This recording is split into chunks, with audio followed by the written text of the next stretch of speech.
Good afternoon, everyone, and welcome to today's webinar, Building a Foundation for Diversity, Equity, and Inclusion. We are delighted to have you join us for the final webinar of NAA's second annual Diversity, Equity, and Inclusion Awareness Week. My name is Stephanie Hurst, and I'm the Member Programs Manager for the National Apartment Association Education Institute. Before we get started, I want to go over a few housekeeping points. This presentation is being recorded and will be posted on the webinars page of the NAA website by early next week. During the discussion, you may type questions into the chat box on your screen, and we will share them with our presenters. We've left time at the end for questions. Finally, DE&I Awareness Week is brought to you by Entrada. Laura Butler, Chief People Officer at Entrada, has sent over a brief video to welcome you today.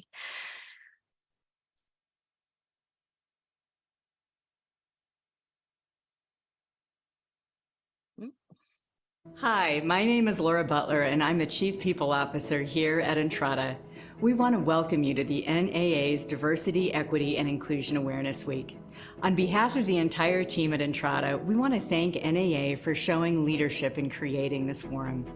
We couldn't be more proud to sponsor this event and the important conversations that will be taking place.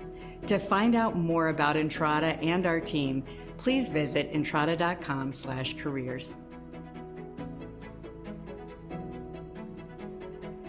Thank you, Laura and Entrada, for sponsoring this week and today's session.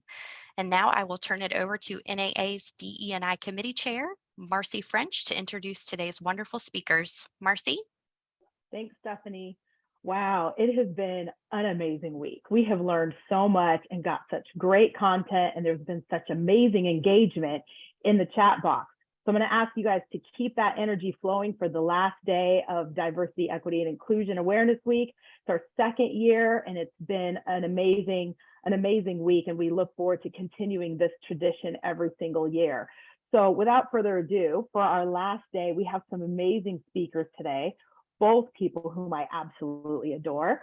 We have Jen Piccotti, the Chief Learning Officer for Swift Bunny. She's done so much work with our committee. I'm so grateful for her commitment to the industry and to this topic.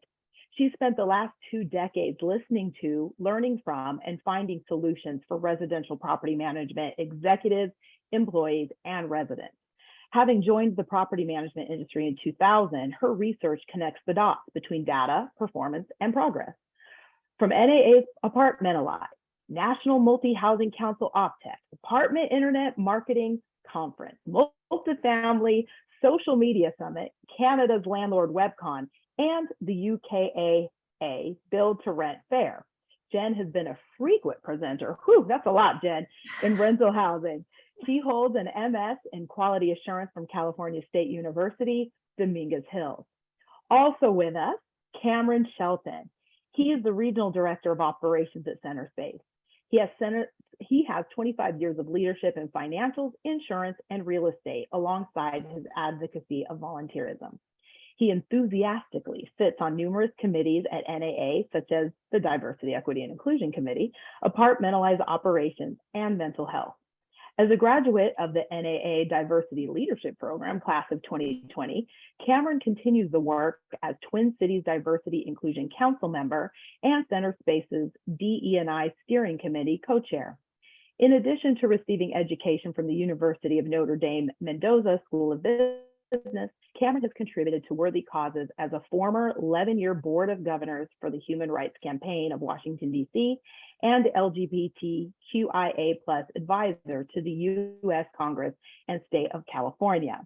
You've got some big folks in this room today. They know what they're doing, so I'm going to turn it over to them.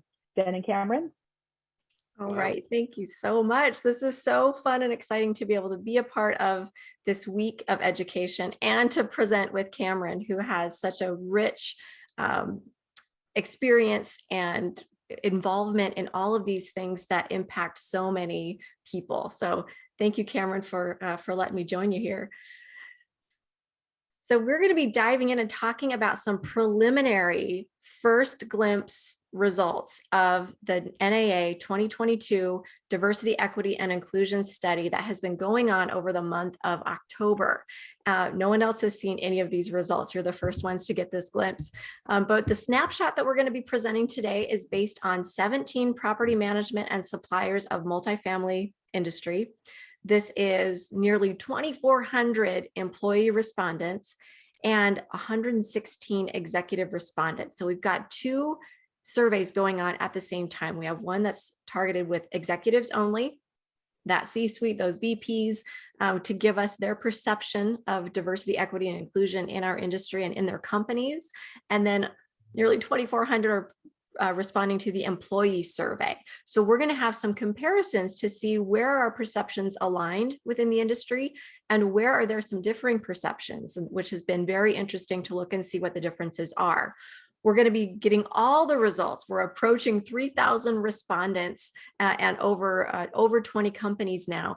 And that's going to be put together in a white paper that will be delivered in December. So be on the lookout. I know NAA is going to be talking about that a lot. So we're excited. So let's dive into these results so you can get this sneak peek of our results here. So I've been doing resident and employee surveys within multifamily for over 15 years now. And I've worked very closely with Doug Miller, and we have developed a two-dimensional survey approach that I think is really useful because it provides some context for how people are feeling about certain things. So the way the survey was set up is that we have a statement and we ask the respondent to tell us how much do you agree with this statement on a scale of 1 to 5. 5 is I totally agree with this statement. 1 is I totally disagree. And then we also ask them, how important is this topic to you? And 5 is this is totally important, and 1 is totally unimportant. And what this allows us to do is to see, is this a topic that I totally agree with and it's really important to me, so we've got good alignment? Or is this a topic that I totally agree with, it is totally unimportant, we don't want to spend much time on that one. What we really want to focus on are the things where I disagree with this topic, but it's really important to me. That shows us the opportunity to really focus on some issues and create some positive change. So setting the stage there, let's go ahead and take a look at some of our top results. And again, this is just a snapshot of that 2022 Diversity, Equity, and Inclusion survey.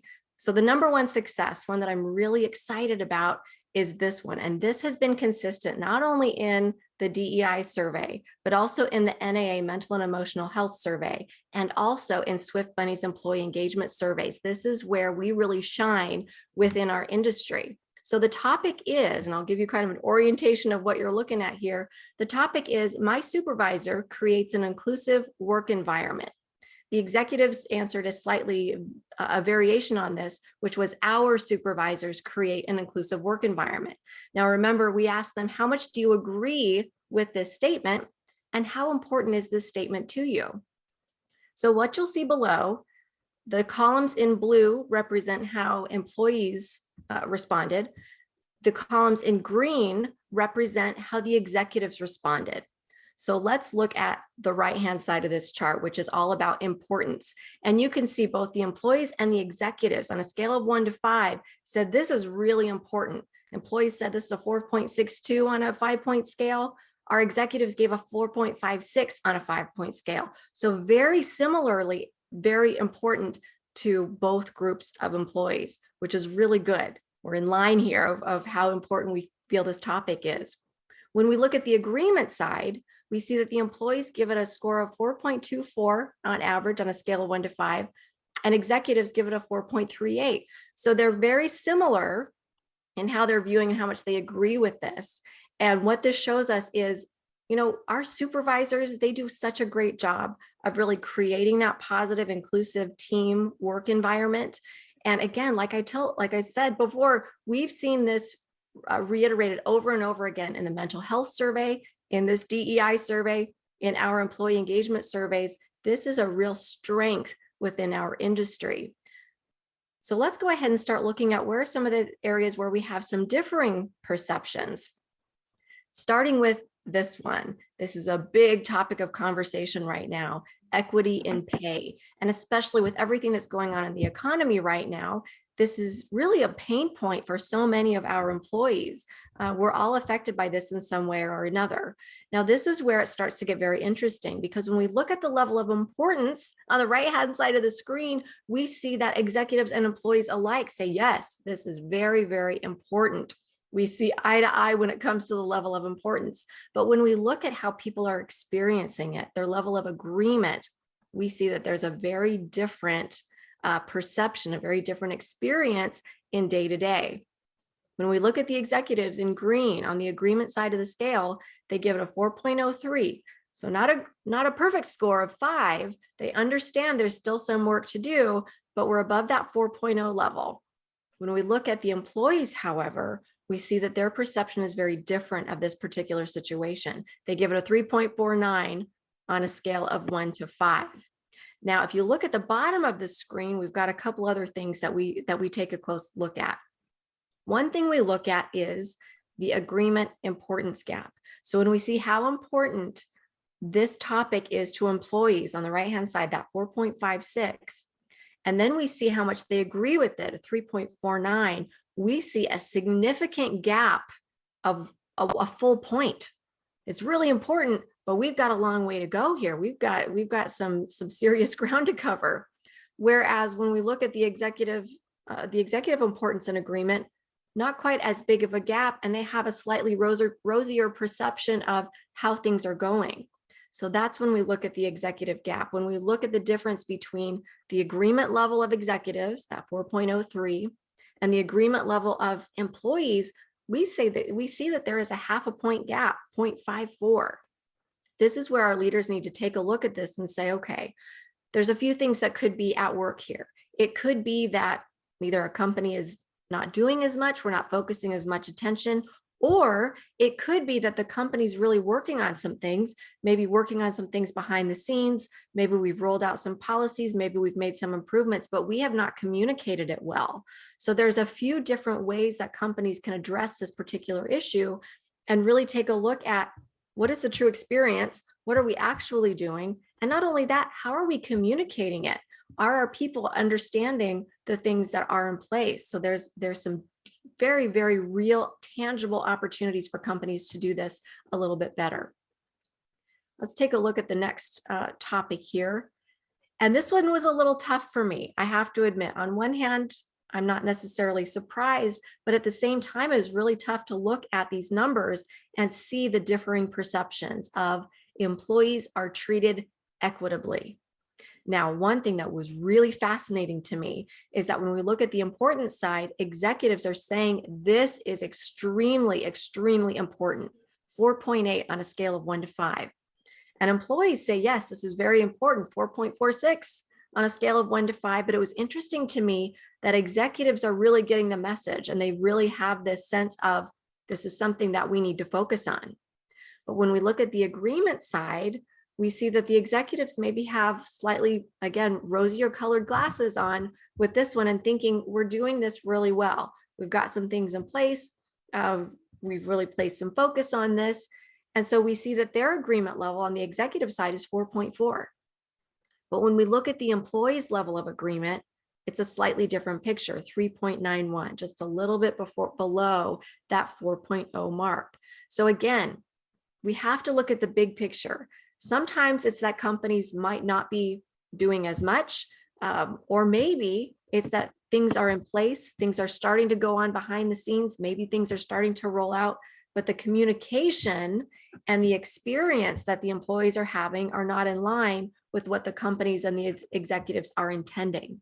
So we really do have to make sure that our leaders are understanding that even if the intention is good, even if some things are in place, that doesn't always mean that that's how the employees are experiencing it. So we need to look at that gap, look at the executive gap between agreement and employee importance. We've got a gap of 0.5 point. That's a pretty significant gap.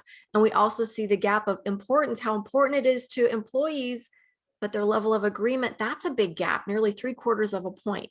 So we want to make sure that we're focusing on this and really doing tangible things and communicating those things very clearly and very, very well to our employees. And finally, our third perception that I want to point out, and this is very consistent within this survey, within employee engagement surveys that we're doing at Swift Bunny, is job opportunities are promoted to all employees. This is one of those things that as we are looking for new employees, as we're trying to hold on to our existing employees, we know that people want to grow, they want to develop. They don't necessarily, not everyone necessarily wants to shoot to the top and end up as a CEO, but everyone does want to grow in some way, whether it's expanding their knowledge and understanding and being the best, whatever it is they currently are, or whether it's someone who really wants to work their way up into a supervisory level, a regional level, a director level, a VP level. We want to make sure that everyone has access to that, because that's how people are looking for, not only am I going to stay with this company, do I have the opportunity to grow here, or looking at a new company and saying, is this the type of company that really develops their people? So this is a really critical retention and recruiting tool that every company really needs to be focusing a lot of attention on and be talking about. What are the job opportunities? What are the development opportunities to our employees? What's very interesting to me is when we look at the importance side, we see the importance is very closely aligned, whether you're an executive or an employee, the importance level is high. But when we look at the agreement level, we see that we've got a gap. We've got nearly half a point between executives and employees on how well job opportunities are being promoted to employees. Now, there's a couple things at play here that I consistently see in all the research that we do on this, because this is a hot topic all of the time. We know that a lot of executives think, okay, we have a careers page, so anytime any employee wants to take a look at what's open, they have access to that. And while that may be true, what employees are really wanting to know is that, first of all, is the career page truly updated? Because what we often see is that not every opportunity is posted on the careers page. Sometimes there's some internal recruiting or some recruiting happening that behind the scenes that's not really posted, whether it's on the careers page or on any of the job boards. So are all the opportunities being promoted?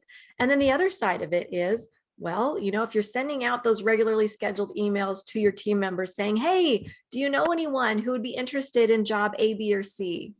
What employees are really wishing and what they're really looking for is for those types of messages to be tweaked just a little bit and to say, are you or anyone you know interested in jobs A, B, or C? They want to know that the company is open to looking at their internal bench strength and developing people from within.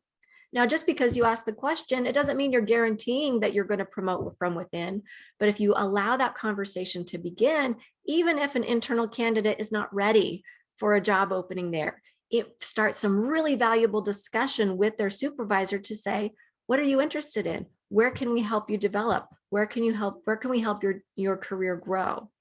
So while executives may think that job opportunities are being promoted well, this is something that they can really take a step back and start asking some questions. How are we promoting our jobs? Are we updating our career page?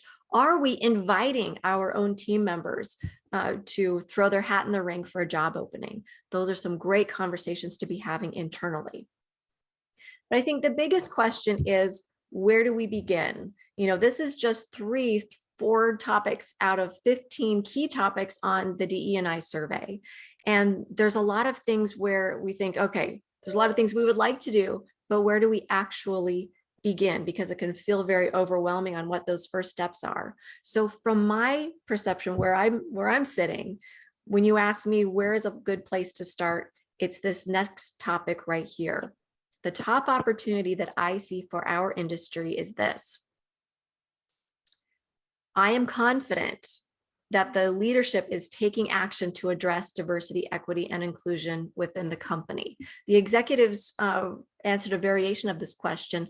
I am confident that I am taking action to address diversity, equity, and inclusion within the company.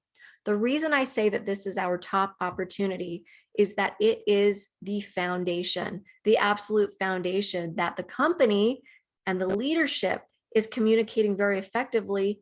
This is what we're doing. This is how much we care about this topic. That needs to be communicated on a regular basis.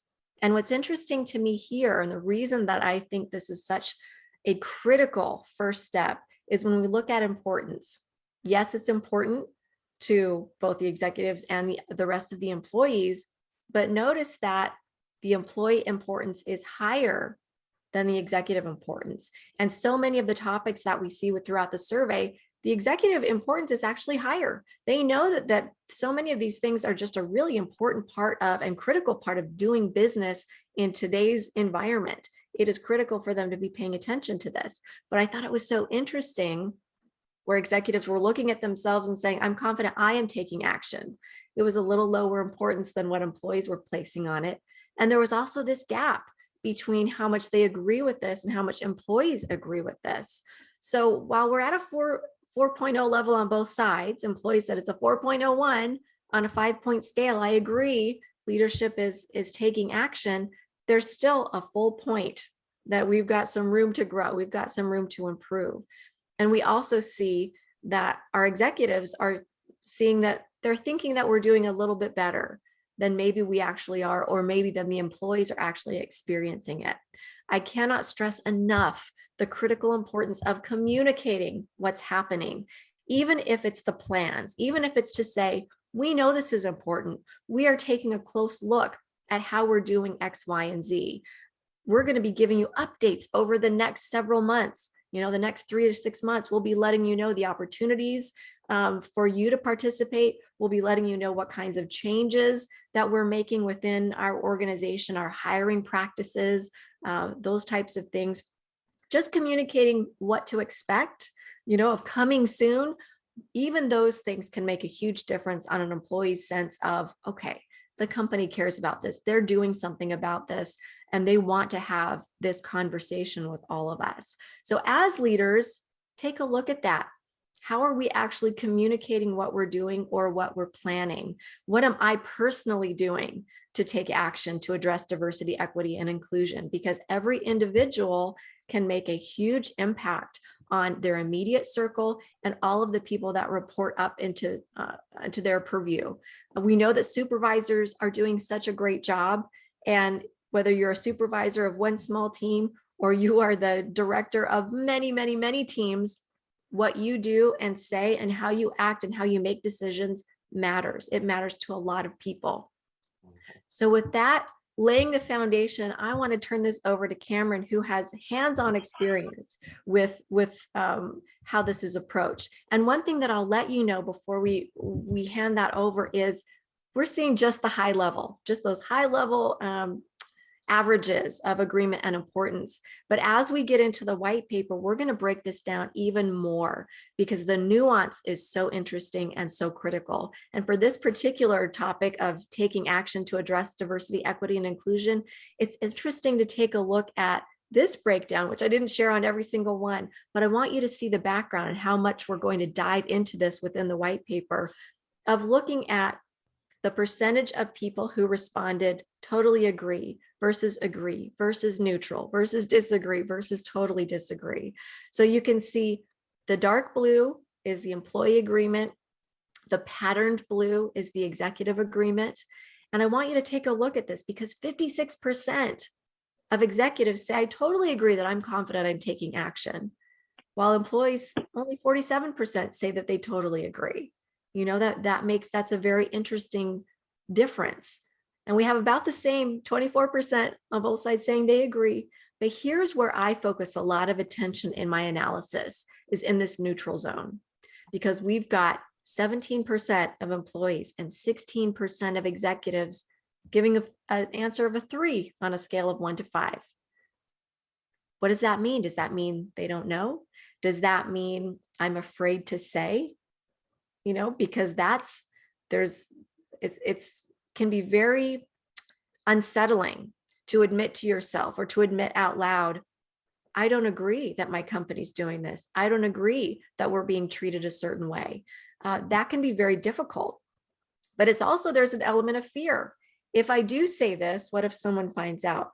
What's going to happen to me if someone looks and says, oh, did you say that you disagree with this? So there can be some fear here, but I love that we have people who are willing to say, I'm not sure, or I'm afraid to say my opinion, because these are the movable middle. These are the people who are waiting to see what the company's going to do, what the industry is going to do. And so that's why it's so important to continue to have these conversations, to continue about talking about what we're doing within our organizations, because these are the ones that are going to tip over into the agreement side of the scale when they see that our industry, our company, our leaders are taking this very, very seriously. So with that, I'm going to turn it over to you, Camron, and I can't wait to learn from you of the things that you are hearing from this. Yeah, thanks, Jen. That was amazing content there. I mean, just the little bit that we got, the snapshot from the survey was really interesting. And some of it, I was honestly kind of shocked about. I think we were doing better than I actually thought we were as an industry, suppliers, everyone. I feel like we did an amazing job with how inclusive we feel our environment is. But when you break it down, when you truly break it down, it gets really interesting, right? Who are those people in the middle? Who are those people who are like, yeah, we're kind of doing this. And who says, oh yeah, we're totally doing this. Well, I think the three areas of opportunity that you pointed out all tie into that last main opportunity.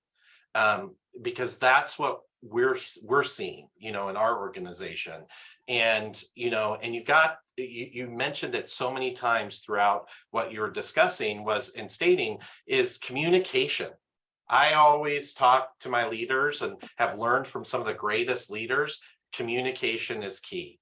And doing a survey is getting that communication, right? Like, this is important that people took the time to fill this out and give their feedback. Now, was it all honest, or were they afraid, oh, who's going to see this? I mean, you always have that, right? You could even explain to people, I have this happen all the time.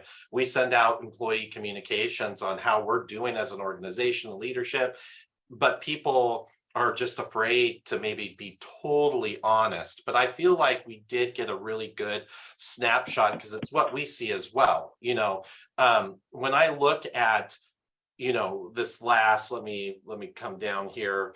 When I look at this breakdown of, am I confident executive leadership is taking action to address diversity and equity and inclusion?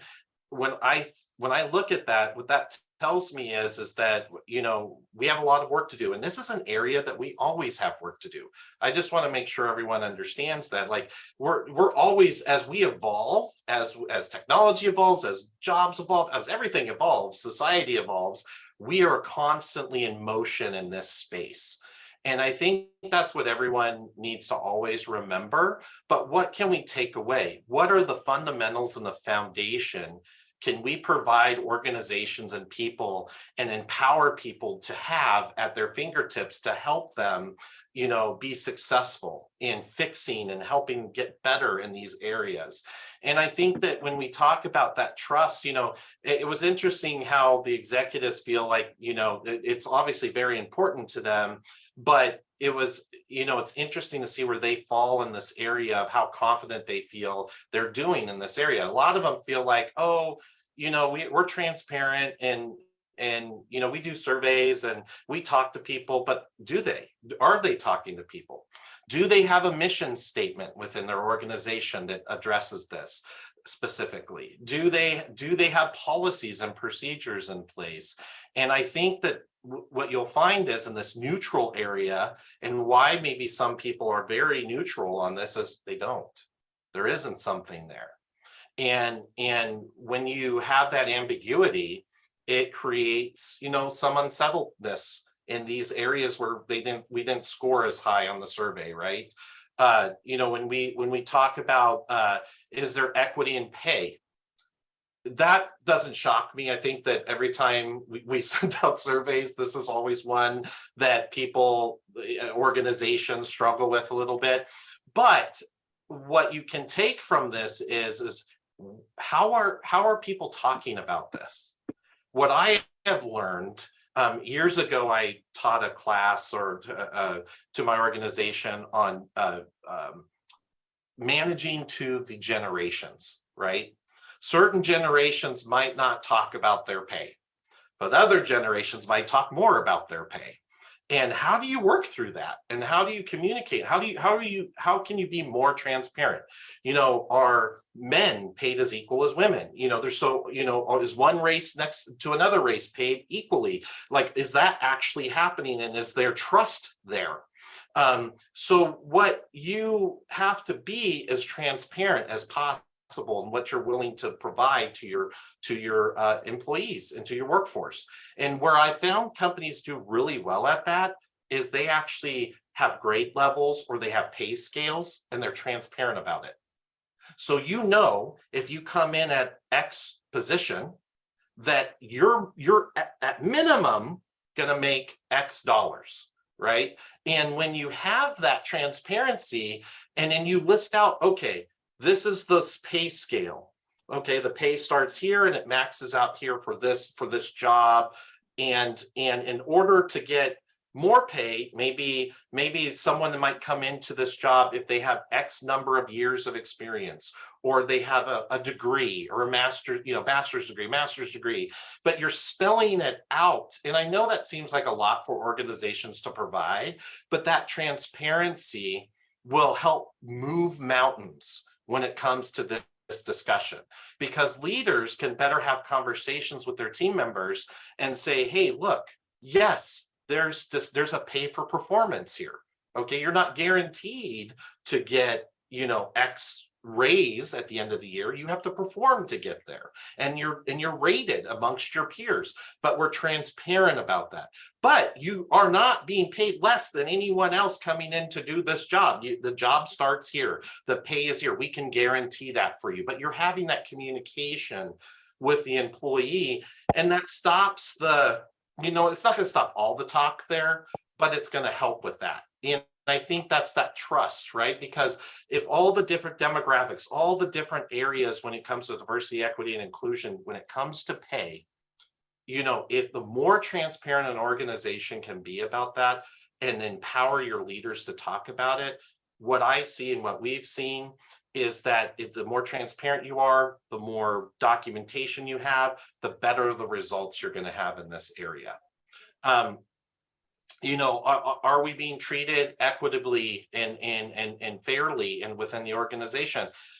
I struggled with that one as well, Jen. I mean, I know that I wish this number was a little higher. I mean, it is high from what I was maybe expecting. The numbers were a little higher, but again, do you have the pillars in place? Do you have the keys? Do you have keys like courage or teamwork or things like that within your organization that are spelled out that can help with these numbers and help us get better at treating people equitably? Do you have a steering committee? Do you have a diversity, equity, and inclusion steering committee within your organization? Do you have employee resource groups? ERGs is the acronym for that. Do you have that within your organization? And if you do have those things, fantastic. Keep them going, keep them fed, because that is really going to help build that trust within the organizations. You have so much going on within your, within your companies, and so many diverse talent that you hopefully have hired and brought into your organization, that you're going to help lift them up, empower them, give them that drive to really want to be there. And that's going to create that area of being treated equitably. It's going to create more solid foundation for you to grow from. I mean, if we could have broke down all of these really granular and saw how we really scored in the area as far as, how did people feel neutral versus, they totally agree, kind of agree, don't agree. And those numbers are really striking and helpful. But what I see here is are we talking? Are we talking about this? And the great news here today is all of us that are here and participating, we're learning, right? And doing one step better than we were yesterday is awesome. That's monumental. That's a win. And so when I look at this, treating people equitably, are we doing that? Do we have systems, mechanisms in place? Do we have the support of our talent and culture team, our human relations departments, our leadership team, our executive team? Do we have the support structure there? And are we talking about this in employee forums and town halls? Are we creating an environment where people feel this way? Are we creating jobs where everyone has the opportunity to apply for those jobs, or get to a place where they can apply for those jobs? And what steps do we have for them so that they can get there? And so, that even ties into, job opportunities. Are the job opportunities promoted to all employees? Are we doing this right within our organization? Are we being transparent? Are we not, just promoting someone, not posting the position, and now, your friend in the organization who doesn't have maybe as many qualifications and talents and skills that you bring to the organization, you've performed at such a high level, but yet they got that job. Why did they get that job? Now you potentially have broken that trust. So you got to be really clear and careful in this area about your foundations and policies and procedures that you have in place. Do you have, a career pathing source or tool or outline or something within your organization to help that person grow, to be so they can elevate and ascend to that next level, or that new job, or that new opportunity where their skill sets might be awesome to help, push that organization to be the best at performance they could possibly be. So there's so many dynamics in this area that at play here. And what we find is that we're not doing so great at this. We're not transparent. We're not communicating. It's evident, right? Like, we didn't score as high as we could in these areas. And so how can we improve those numbers? How can we push that needle forward in a positive direction? Well, it starts again with communication. I can tell you just from my experience that I've worked in some pretty intense places where maybe I couldn't feel like I could be my true self. But when I just push the envelope and I have that courage to speak up and have that conversation, I found that it has opened many doors, and it has pushed our organization into a better direction. And so what I encourage people to do here, from at least just from my experience, is have a voice, even when it's very very nerve-wracking, it's intimidating, you could be scared to speak up. Having that voice is going to help your organization, even if it creates one thing more than you had the day before. You're heading in the right direction. Let's say you created a mission statement, or you created a policy in regards to this. It's going to really help with driving the feeling in the culture that you're working in.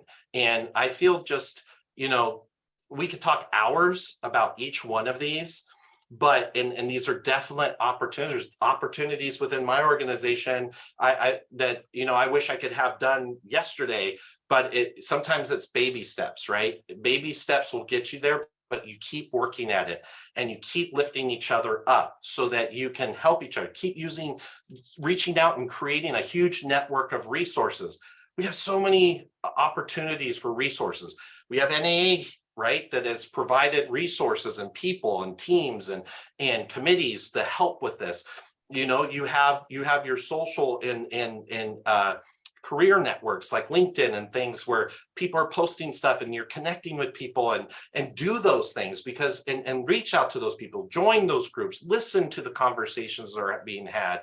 And when you do that, it's just going to help you, and it's going to help your organization get better and more knowledgeable and learn from each other, learn from where your failures are, learn from where your successes are.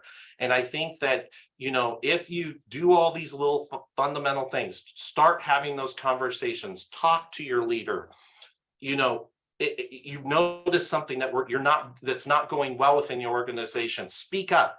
The survey comes out, and be honest in the survey. Be truthful, be honest. Don't be afraid to say, hey, we're not doing well at this.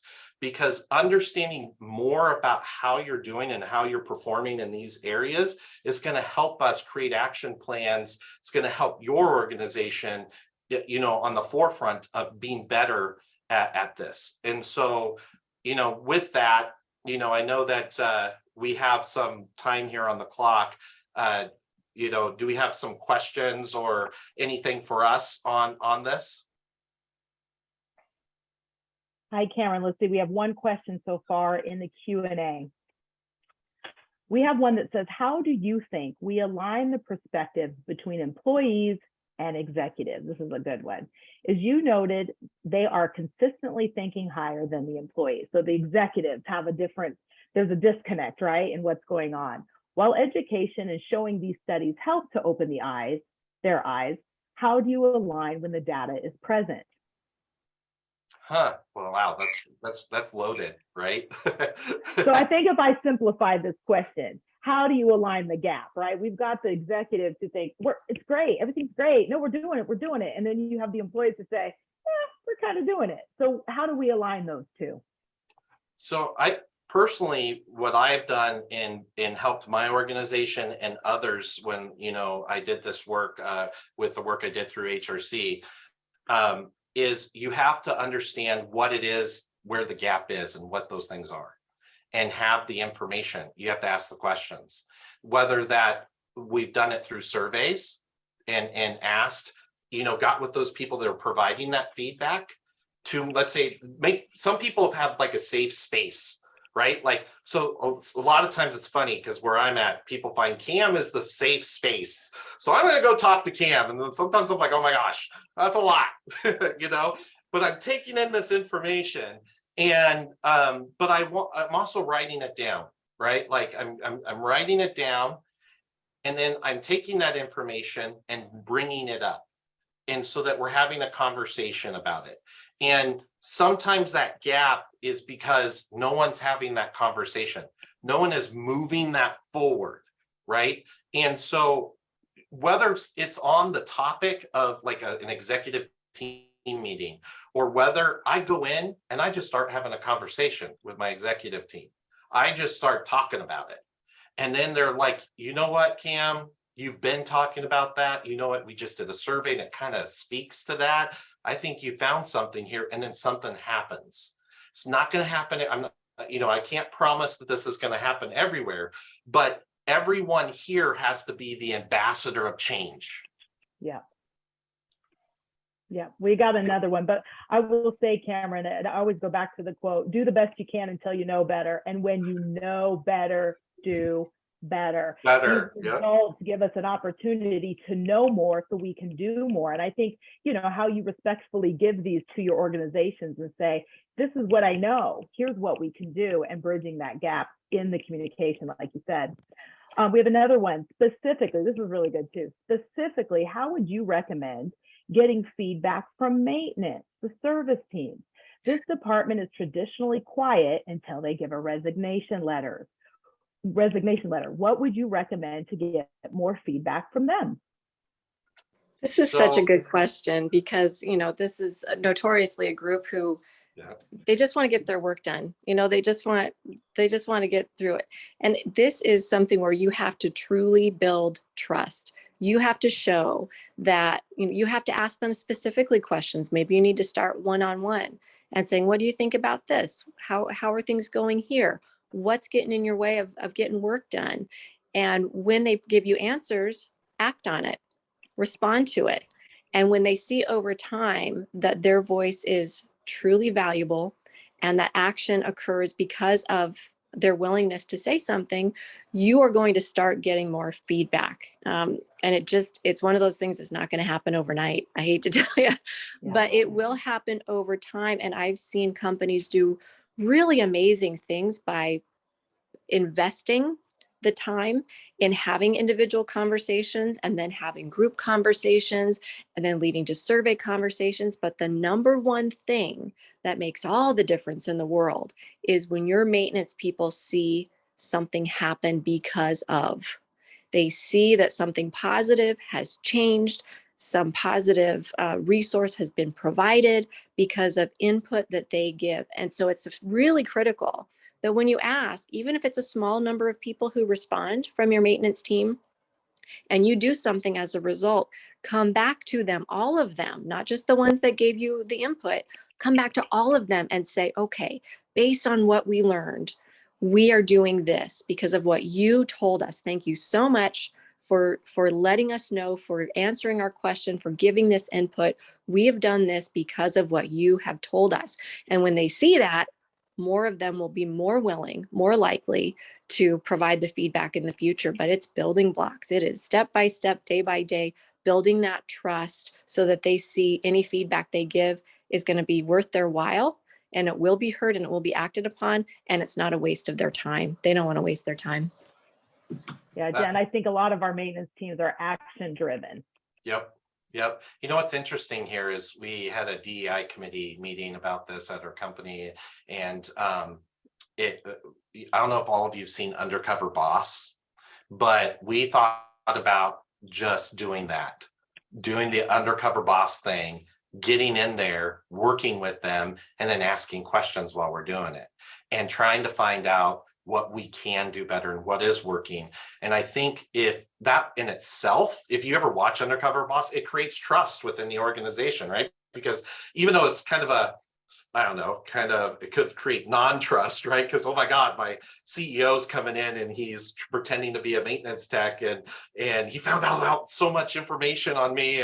But that's not the goal, right? The goal of this is to get in there and to see what is working well.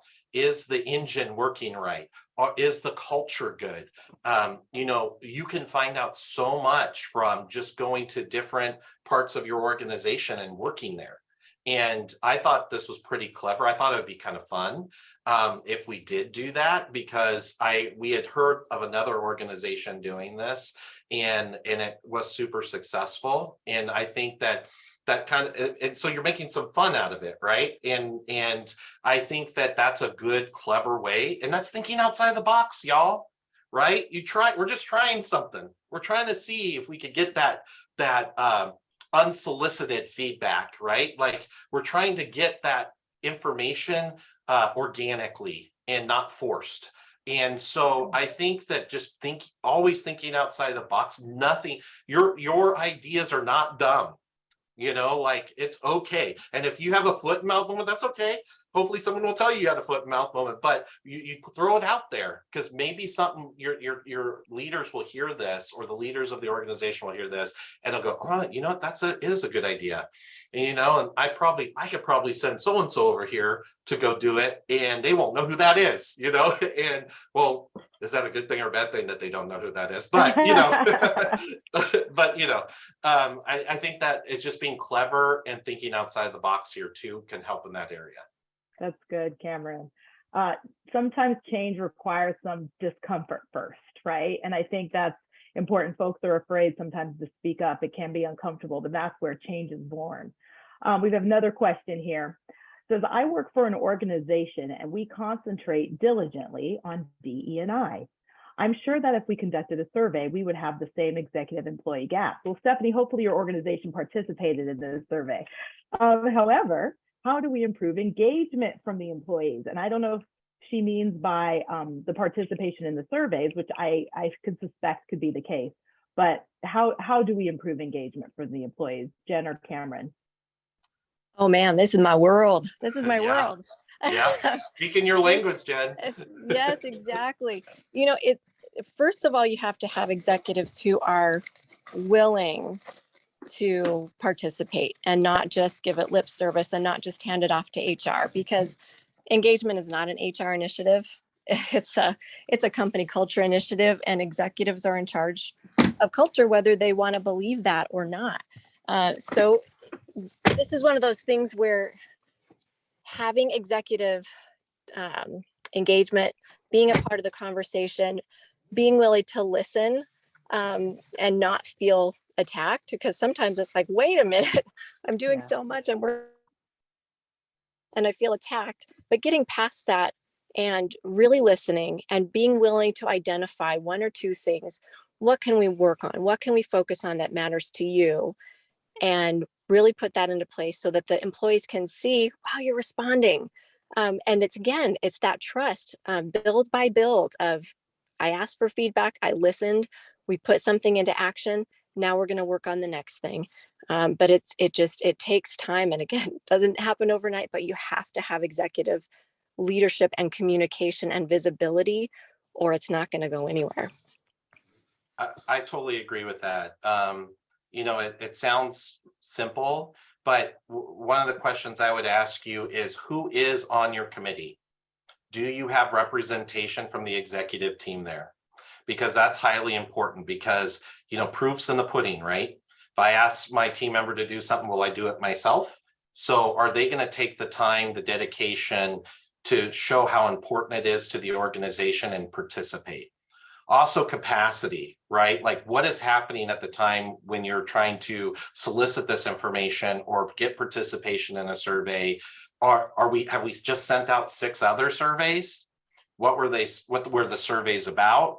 Is it during budget season and people are like, trying to finish up with like leasing season and budgets and like all this pressures on them? Then they got an acquisition and they got a lease up, and then, is all this so timing is huge and is very important. And I think, one of the things that's worked well for us is we make this a quarterly town hall. We bring DE&I to our town halls, whether it's a speaker, an education workshop we do, a book we want people to read, or an article, and come and talk about it. You make it part of your culture. And when you start making things about the blood in your culture, right? Like it's in your genes, it's in your DNA, then it becomes more of where people want to participate, right? And so it's creating those mechanisms and just putting those in place. Those are just some things that can help you out. That's amazing, Camron. This is a lot of great information. And I think the common theme through the week also has been, if you give actionable items and you follow up with them and show the proof that we cared about this, it was serious to us and we executed it. If you do that in your companies, you get the buy-in more and more, and people feel heard, they feel seen, and then they feel like they're in the right place. And that's definitely been a theme all week long. And I'm really grateful for both Camron and Jen's time today going over these results. I believe we still have the survey open if people want to participate. We've had record-breaking participation this year, and I'm so grateful to Swift Bunny for that. It's been good. It's been good, and we hope to only grow. We can't know where we're going if we don't know where we've been. People will hear me say that all the time. So thank you for this, and thank you for all your participation this week. Stephanie, tell us what's next. Thank you. So we want you to participate in the DE&I Awareness Week Challenge. Tell us what you learned from today's session. Tell us what you learned all this week. Post on social media using hashtag NAA DEI Week to share suggestions on how to create more inclusive workplaces. We now are offering a DE&I bundle available on our education platform, Visto. Let me drop a link to that and a few other links here in the chat. And we are currently calling for applications for the Diversity Leadership Program. Camron was in the DELT program a couple of years ago, and also Leadership Lyceum. The deadline to apply for both programs is November 18th. Next Monday, we'll begin accepting applications for the 2023 Excellence Awards, as well as 20 in their 20s class of 2023.